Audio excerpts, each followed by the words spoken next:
Howdy. So all I'm going to talk about today is review what synergy is that we've had before and give an example of SWOT from the Apple Computer Company. So, synergy. Synergy quite simply means when 1 plus 1 equals 3. I gave this example earlier in the semester when I said that Sheikh Zayed obviously believed in synergy when he said that the 7 Emirates would be stronger if they were together than if they were separate. Usually when two companies combine, they talk about synergies. So most recently, the example of synergy here in the UAE was the code sharing agreement that Fly Dubai has created with Emirates. They're two independent companies, but by combining, but they fly to some different locations. And so by combining the two companies' customers, they're able to be stronger together than they would be separately. Synergy. In the SWOT analysis, I'm having you watch this video that's linked here. It's a very good video. I hope you've watched it before now. If you haven't, then I suggest leaving this video and going to watch the YouTube on this page. SWOT analysis looks at an organization's strengths, weaknesses, opportunities, and threats. Strengths are internal, and they are the things that a company does well are their strengths. And so this slide lists a whole bunch of different strengths that companies can have. Good strategy, good product lines, market coverage, manufacturing competence, all these things can be considered strengths. Opportunities are the things that they have a chance to do in the future, no guarantee that they will be success. Opportunities are external. Weaknesses are internal. So weaknesses are the things that a company does not do well, and it's internal. And threats are things that that may affect the company negatively in the future. When we talk about SWOT analysis, usually we're looking at it from the highest levels of a company, the corporate level strategy. And when we talk about corporate level, we're talking about things that are the strategic plan, usually done by the people at the very top levels of a company, the CEO, the vice presidents at the top. And it's worrying about things that are years down the road.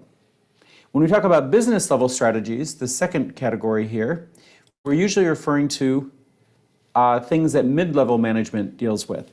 And so these are issues that are more operational planning and a time frame of weeks to months away. And then at the lower level of the company, those are usually functional level strategies. So these are things that line managers are most likely have to deal with, and it's issues that come up within the next couple of weeks. So the time horizon on it is the least. So just to make clear what I'm saying here, corporate strategy is long-term, done by people at the top of a company. Business level strategy is usually mid-level managers, and the time frame for them is months ahead. And then functional level strategies are usually carried out by line managers, and we're talking about issues within the next couple of days, the next couple of weeks.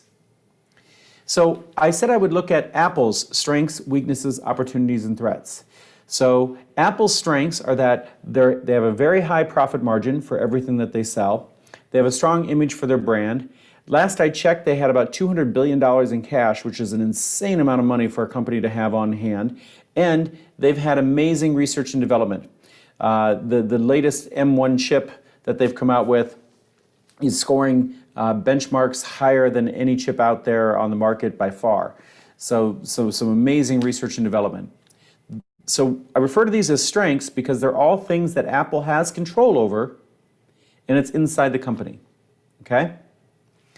Weaknesses are also internal, and there are things that potentially could cause problems for a company. For Apple, the fact that so much of their production is tied to China, that's definitely a problem.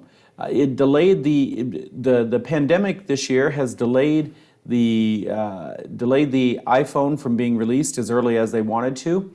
And formerly, this wasn't a problem being so tied to China, but given the trade wars and different issues that countries are having with China, having all the production in China is now an issue for Apple.